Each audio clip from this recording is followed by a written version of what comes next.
मेरा चिंतन करो, भगवान का आदेश है। बस खास बात है चिंतन। हमारा कर्तव्य है केवल चिंतन। चिंतन करोगे तो अभी मुक्त हो, अभी परिणाम में नहीं। अभी हम राधा बोल रहे हैं, अभी प्राण निकले, अभी श्री जी के पास पहुंच जाएंगे। भगवान की कृपा का बल और तुम्हारा पूरा प्रयास, पूरा प्रयत्न, आत्मबल, भगवत कृपा बल। ये मन है बहुत डराता है, कैसे जिएंगे, बुढ़ापे में कौन सेवा करेगा, क्या दुनिया का प्रपंच खड़ा कर देता है। इसको इसी ज्ञान से काटो। भगवान है ना, भगवान सब, भगवान के लिए हमने जीवन दिया। ये जीवन भगवान के लिए अरे दिव्य हो जाओगे, रिद्धियां सिद्धियां हाथ जोड़े खड़ी रहेंगी। भगवान जानते हो क्या भगवान है।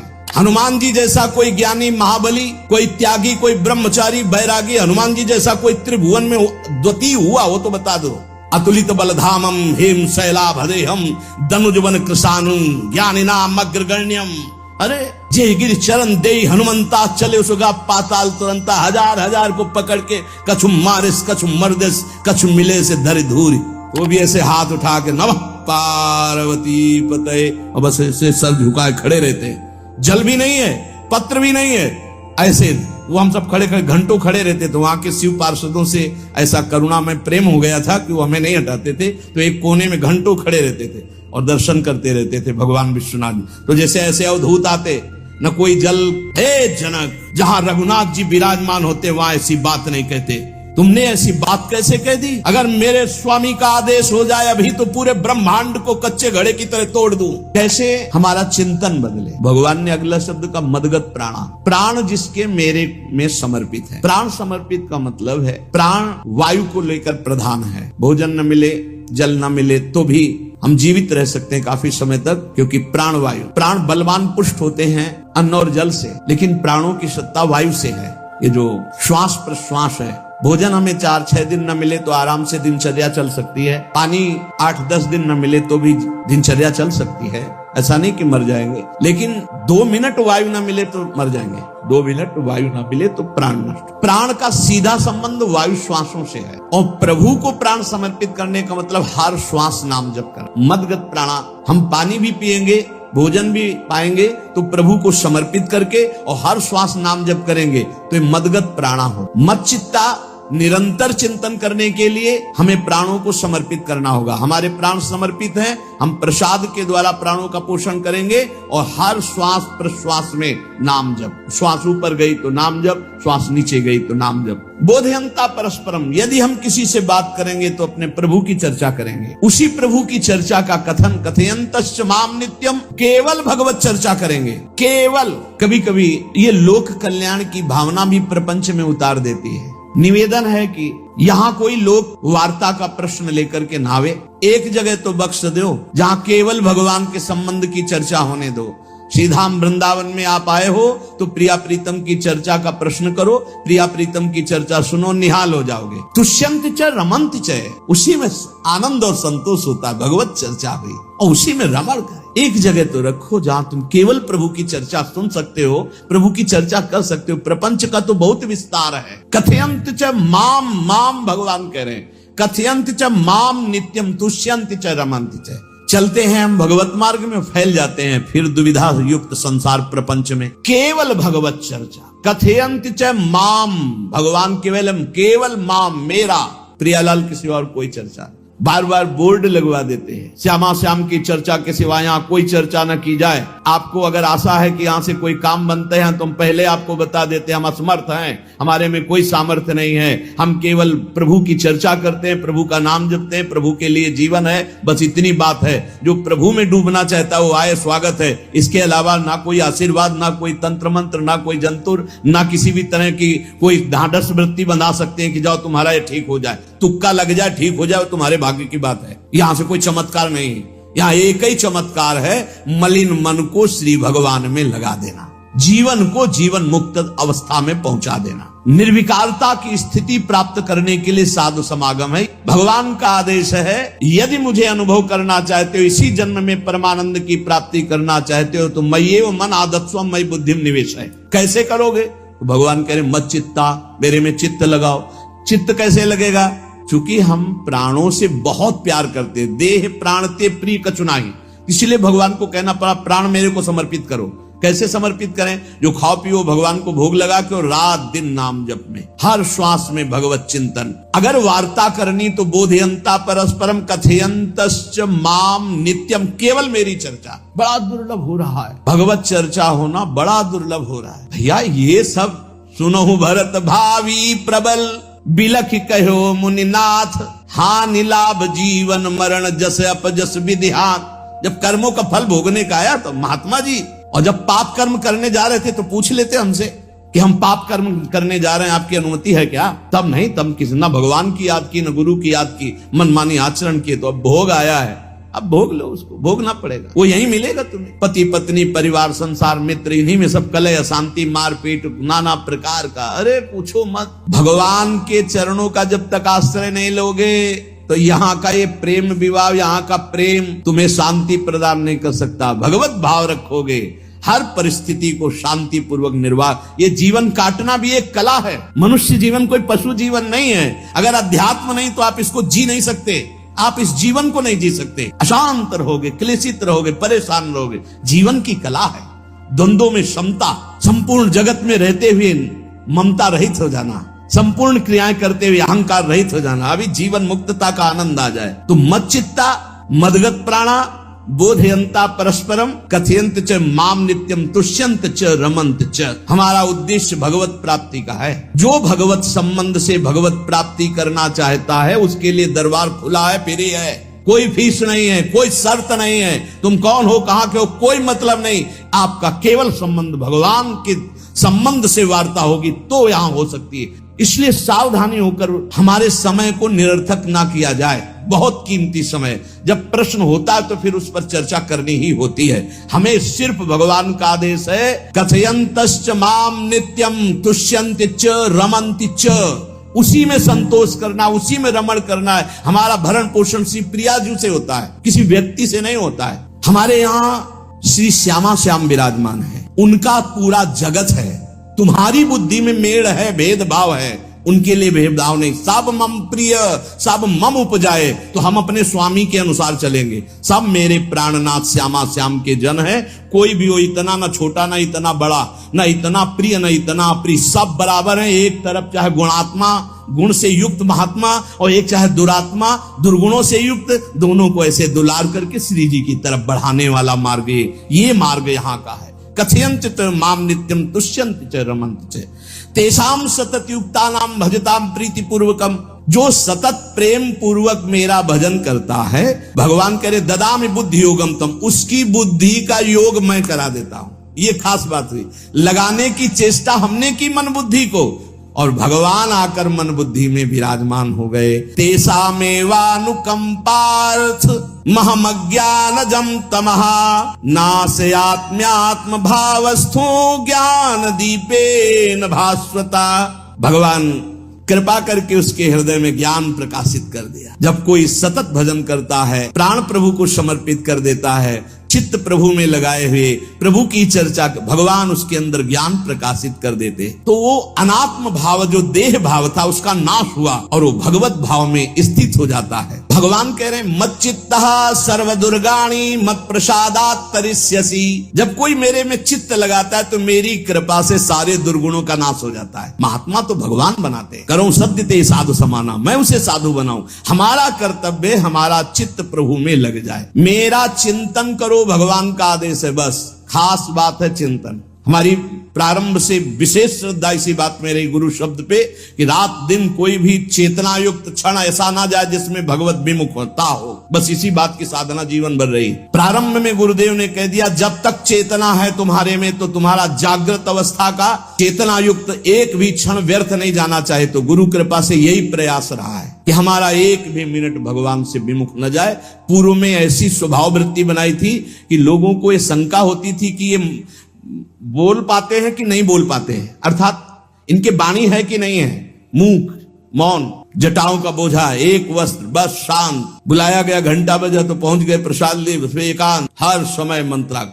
कथा में बैठे हैं, अनुकूल वचन आया तो सुन लिया, नहीं पूरा का पूरा सत्संग ऐसे ही चला गया। हमारा मंत्र चल रहा है, एक क्षण भी मंत्र से बिलग नहीं। हमारा कर्तव्य है केवल चिंतन। चिंतन करोगे तो अभी मुक्त हो, अभी परिणाम में नहीं। अभी हम राधा बोल रहे हैं, अभी प्राण निकले, अभी श्री जी के पास पहुंच जाएंगे। भगवान की कृपा का बल और साधन का तुम्हारा पूरा प्रयास प्रयत्न, ध्यान रखो, दो से सिद्धि प्राप्त होती है, भगवान की कृपा का बल और आपकी पूरी साधना का प्रयास प्रयत्न, कायरता नहीं, भगवान की कृपा का बल और तुम्हारा पूरा प्रयास पूरा प्रयत्न। देखो भगवान की दर्शन वृत्ति हृदय में जागृत हुई ध्रुव जी के पद को लेकर, कामना को लेकर, मैं भगवान का साक्षात्कार करूंगा, उनसे वरदान मांगूंगा कि मुझे सबसे श्रेष्ठ पदवी की प्राप्ति हो। चले भगवान नारद जी मिले, पहला प्रलोभन, चलो अभी तुम्हें इस सम्राट पद पर नकार दिया। फिर भय, सांप हैं, बीछी हैं, जंगल के बड़े, और फिर यक्ष राक्षस, न जाने कौन कौन है,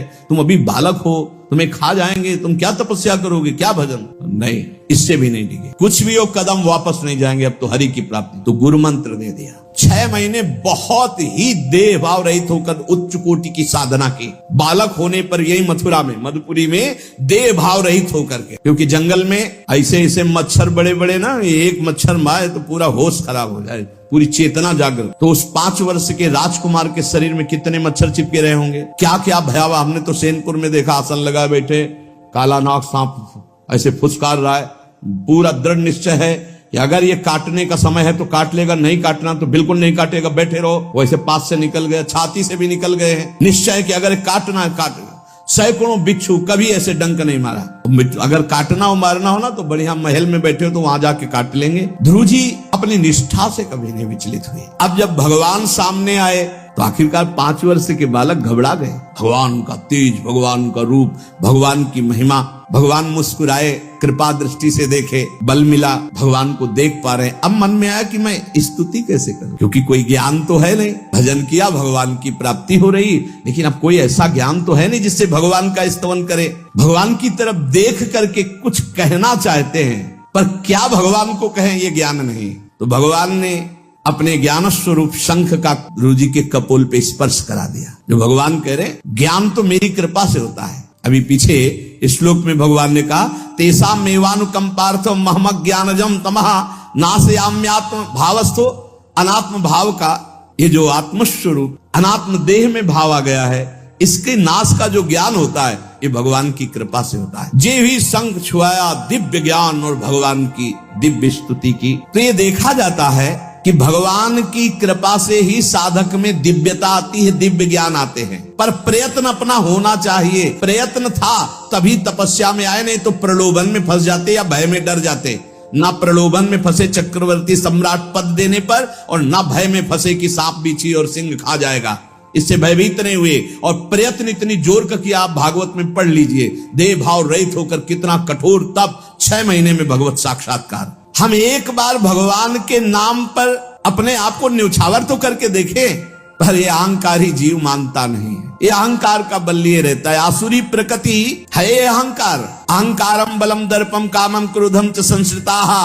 जिसके अंदर ये आसुरी प्रवृत्ति अहंकार होता है, उसमें काम क्रोध लोभ ये भरपूर होते हैं। कहां से भगवत प्राप्ति हो। जहां ये दुश्मन रहते हैं वो घर तो तुमने सुरक्षित दे रखा है दुश्मनों को। आसुरी प्रकृति को तुमने, अहंकार को अपना स्वामित्व दे रखा है। मैं वो अहंकार जिसके साथ प्रकृति लगती है। जब अहंकार और बढ़ जाता है तो ईश्वरोहम अहम भोगी सिद्धोहम बलवान सुखी। तरंग से समुद्र नहीं होता, समुद्र से तरंग होती है। हम जितने भी हैं सब तरंग हैं उस परमात्मा की। वायु विकार नष्ट हुआ, समुद्र में ही लीन हो गए, ये बात है। लेकिन एक तरंग समुद्र नहीं पैदा कर सकती। एक सूर्य चमक रहा, कोई बन के सूर्य दूसरा चमक के दिखाए। बहुत सावधानी से उपासना करो। ये अहंकार भगवान कह रहे हैं, भगवान ये जो अहंकारम बलम दर्पम कामम क्रोधम च संश्रिताः, इस अहंकार को नहीं मिटाया तो ये अनुभव कराने लगता है और 4 बोलने लगते हैं कि आप तो भगवान हैं। तो धर्म सम्राट करपात्री जी, इतने सिद्ध महापुरुष, विश्वेश्वर विश्वनाथ जी की स्थापना करके रात दिन आराधना, काशी में बड़े बड़े सिद्ध महापुरुष भगवान शिव की आराधना करते, बड़े बड़े सिद्ध महापुरुष भगवती अम्बा की आराधना करते। ये कौन सा ज्ञान प्रकट हो जाता है जो भगवत स्वरूपों का अपमान होने लगता है। मुझे यही समझ में नहीं आता। गुरु रूप से हमें शास्त्र के आचरण देने आए, मनमानी भ्रष्टाचार सिखाने नहीं आए। आज तक कभी कहीं भी भगवत स्वरूपों का अपमान महापुरुषों द्वारा नहीं हुआ। महापुरुष और भगवान में अंतर नहीं, पक्का मुझे विश्वास, हम तो चराचर जगत को भगवत स्वरूप मानते हैं, लेकिन आचरण कराने के लिए आचार्य गुरुदेव जैसे चले हैं वैसे ही चलना होता है। सदैव संतों ने अपने को अधम और तुच्छ और नीच कहा है। हनुमान जी जैसा कोई ज्ञानी महाबली, कोई त्यागी, कोई ब्रह्मचारी बैरागी, हनुमान जी जैसा कोई त्रिभुवन में द्वितीय हुआ हो तो बता दो। अतुलित बलधामम हेम शैलाभदेहम दनुजवन कृशानुम ज्ञानिनाम अग्रगण्यम। अरे जे गिर चरण दे हनुमंता चले सुगा पाताल तुरंता, हजार हजार को पकड़ के कछु मारिस कछु मर्दिस कछु मिले से धरे धूरी। अब विभीषण जी से कैसे परिचय बता रहे हैं। प्रात ले जो नाम हमारा, यही दिन ताहि ना मिले आहारा। असमय अधम सखा सुनु मोहू पर रघुबीर। क्या दैन्यता का स्वरूप हनुमान जी। भगवान से जब हनुमान जी मिल रहे तब उनसे प्रभु आप पूछ रहे हो कि तू नाथ एक में मंद मोह बस, ज्ञानी नाम अग्रगण्यम, एक में मंद मोह बस, कुटिल हृदय अज्ञान, पुनि प्रभु मोहि बिसारेऊ, दीन बंधु भगवान। जय प्रणतारित भंजन, चरणों में लौट गए हनुमान जी महाराज। सबरी जी भगवान सामने बैठकर स्तुति करते हैं। जो नवधा भक्ति है वो उपदेश नहीं है, सबरी जी की स्तुति है। ये सब भक्ति सबरी जी में विराजमान, क्योंकि उसी समय सबरी जी भगवत धाम जाती है तो उपदेश तो उसको दिया जाता है जो आचरण में उतारे। सबरी जी तो सिद्ध महापुरुष अभी भगवत धाम जा रही भगवान के सामने। वो क्या कहती, अधम ते अधम अधम अति नारी, तिन मह में मति मंद अघार। हरिवंश महाप्रभु क्वाहम तुच्छा परम अधम प्राण्य हो गर्ह कर्मा, यत्तन्नाम स्फुरति महिमा हरेश वृंदावनस्य। इन सब बड़े बड़े आचार्य महापुरुषों ने भगवान की दास्ता स्वीकार करके जीवन अर्पित करके आचरण करके दिखाए। जहां ये आसुरी अहंकार होता है, ईश्वरोहम महम भोगी सिद्धोहम बलवान, ये सिद्धावस्था नहीं है, ये तमोगुणी आसुरी अहंकार का परिणाम है जो ये दिखाई देता है भगवत स्वरूपों का अपमान करके। नहीं, यद्यपि अभेद है वो महापुरुष शिव और वो अभेद है, पर आचरण जब करेगा तो स्वामी और सेवक का करेगा। काशी नगरी सिद्धों की नगरी है, ज्ञानियों की। देखा बड़े बड़े सिद्ध परमहंस जाते हैं शंकर जी के दर्शन करने, विश्वनाथ जी के, तो जिनके कमंडल भी नहीं, दिगंबर है ना, तो वो भी ऐसे हाथ उठा के नमः पार्वती पते, और बस ऐसे सर झुकाए खड़े रहते हैं। जल भी नहीं है, पत्र भी नहीं है, ऐसे वो हम सब खड़े खड़े घंटों खड़े रहते। तो वहां के शिव पार्षदों से ऐसा करुणा में प्रेम हो गया था कि वो हमें नहीं हटाते थे, तो एक कोने में घंटों खड़े रहते थे और दर्शन करते रहते थे भगवान विश्वनाथ जी। तो जैसे ऐसे अवधूत आते, न कोई जल का कमंडल है, न कोई पत्र है, न पुष्प, नजदीक गए और नमः पार्वती पते हार हार महादेव, बस सर झुका, ये है। और स्वयं शिव स्वरूप है, इतना अंतर नहीं ब्रह्मबोध में। भक्तों में भी कभी कभी आम प्रकट होता है, वो वाणी से आपको दिखाई देगा, लेकिन वो आसुरी अहंकार नहीं होता। ध्यान रखना, ये उनका भागवतिक बल होता है, ये आसुरी अहंकार नहीं होता। जैसे जनक जी की सभा लगी हुई है, भगवान श्री राम लक्ष्मण जी विराजमान है विश्वामित्र जी के समीप बड़े सौम्य भाव से। जनक जी महाराज ने देखा कि बड़े बड़े वीर आए, पर धनुष यज्ञ में धनुष को अजगों को कोई उठा ही नहीं पाया, खंडन की तो बात जाने दो। रावण बाणासुर आया, आरती प्रणाम करके चले गए। अब आशा ही खत्म हो गई, कोई उठाने वाला ही नहीं, तो उन्होंने उनका वीर विहीन मही मैं जानी। अब मैं आज जान गया कि पृथ्वी वीरों से रहित हो गई। अगर मैं ऐसा जानता कि इस भूमंडल में कोई वीर ही नहीं अजगों का खंडन करने वाला, तो मैं ऐसा प्रण नहीं लेता, मेरी जान की कुंवारी रह जाएगी। ऐसे विकल होके वीर विहीन मही मैं जानी। जनक जी ने इतनी बात जेव ही कही तो लक्ष्मण जी कूद पड़े सिंह शावक की तरह उछलकर, और कहा कि जहां रघुकुल भूषण भगवान श्री राम विराजमान हो, जनक ये बड़ी तुमने निराशापूर्ण बात कैसे कह दी। तुमने ऐसी बात कह दी जहां रघुकुल भूषण भगवान श्री राम विराजमान है। ताल ठोकी और कहा अगर इनका इशारा हो जाए, समझो, जो तुम्हारी अनुशासन पाऊं, कंदुकियू ब्रह्मांड उठाऊं, काचे घट जिमी डारों फोरी, सकऊं मेरु मूलक जिमी तोरी, कमल नाल जिमी चाप चढ़ाऊं, जो जन सत प्रमाण ले धाऊं। हे जनक, जहां रघुनाथ जी विराजमान होते वहां ऐसी बात नहीं कहते। तुमने ऐसी बात कैसे कह दी? अगर मेरे स्वामी का आदेश हो जाए अभी तो पूरे ब्रह्मांड को कच्चे घड़े की तरह तोड़ दूं। ये अजगौ पुराना 100 योजन एक बार में दौड़ते हुए जाऊं और इसको ऐसे कमल लाल की तरह तोड़ दूं, मेरे स्वामी का आदेश हो। ये अहंकार नहीं है। पहली बात कही, जो तुम्हार अनुशासन पावो, अगर मेरे प्रभु श्री राम की आज्ञा हो जाए। और लक्ष्मण जी ने एक बात और कही कि तोरो छत्रक दंड जिमि तव प्रताप बलनाथ, आज के बाद कभी धनुष स्पर्श नहीं करूंगा। यदि मेरी बात झूठी हो जाए, आपके प्रताप से इसे बरसाती छत्ते की तरह तोड़ दूं इस अजगौ को, अगर आपका आदेश हो। तो प्रताप बलनाथ, ये अहंकार नहीं है, ये भक्त का भगवत प्रताप है। दशानन कह रहा है, अरे मुझे क्या भय, तेरी सभा में अगर कोई वीर हो तो मेरा पैर उठा दे। मैं राम जी का एक छोटा सा सेवक हूं, तू मेरे प्रभु को बार बार मनुष्य कह रहा है, मैं जिनका सेवक हूं। तेरी सभा में तू जो अपने सभा बलों के बल पर बलवान होकर कहता है कि ये सब आहार है, तो मैं उनका एक छोटा सा दूत हूं। अगर कोई मेरा पैर उठा दे तो जानकी जी को राम जी हार जाएंगे, वापस चले जाएंगे। राम प्रताप सुमिर पन रूपा। सभा में पैर हाहाकार मच गया। जब स्वयं दशानन उठा, मारा घूसा, 4 मुकुट राम जी के चरणों में गए। राम जी के चरणों में झुक, तब तेर बचेगा, मेरे चरणों में झुकने से नहीं। कोई उठा नहीं पाया। ये अंगद का अहंकार नहीं, ये भक्त का भगवत प्रताप होता है। राम प्रताप सुमेरी परण रूपा। राम प्रताप हरिवंश प्रताप ही जानत है, हरिवंश प्रबोध प्रमाणत है, हरिवंश सर्वस्व है तिनके, सुख संपत्ति दंपति जो जिनके। लक्ष्मण जी कह रहे, सकौ मेरु मूलक जिमितोरी, जैसे मूली तोड़ दिया जाता 4 लाख योजन का सोने का पहाड़ सुमेरु, ऐसे उखाड़ के तोड़ के फेंक दूं। भगवान अपार सामर्थ्यशाली, और जो भगवान में चित्त जोड़े अपार सामर्थ्यशाली। हम लोग कभी कभी अहंकार और प्रताप के भेद को नहीं समझ पाते। महापुरुषों में अहंकार नहीं होता, वो भगवत प्रताप होता है। जो आसुरी अहंकार है वो तो भगवान की शरणागति से नष्ट हो जाता है। भगवान का प्रताप भक्तों के जीवन में उदय होता है। भगवान बहुत कृपालु हैं, बड़ी करुणा की है। अपना मार्ग हमें देने के लिए सत्संग दे रहे हैं, कथन श्रवण का सौभाग्य मिला है। इसी जन्म में हमें भगवत प्राप्ति करनी है। अपार बलशाली माया को परास्त करने का बल केवल भगवान की कृपा से प्राप्त होता है। इसलिए नाम जप करो, भगवत लीला गायन गुणगान करो और भगवान से प्रार्थना करो कि मेरा अहंकार आपके चरणों में समर्पित हो जाए। सारा दोष इसी अहंकार का है। ये संस्कृति मूल शूल प्रद नाना, सकल शोक दायक अभिमाना, ताते करें कृपा निधि दूरी, सेवक पर ममता अति भूरी। हमारे ऊपर बहुत प्यार है प्रभु का, हम उस प्यार के बल से अहंकार को प्रभु के चरणों में समर्पित करके इसी जन्म में जीवन मुक्त हो जाए। शेष चर्चा आगे। श्री राधा वल्लभ।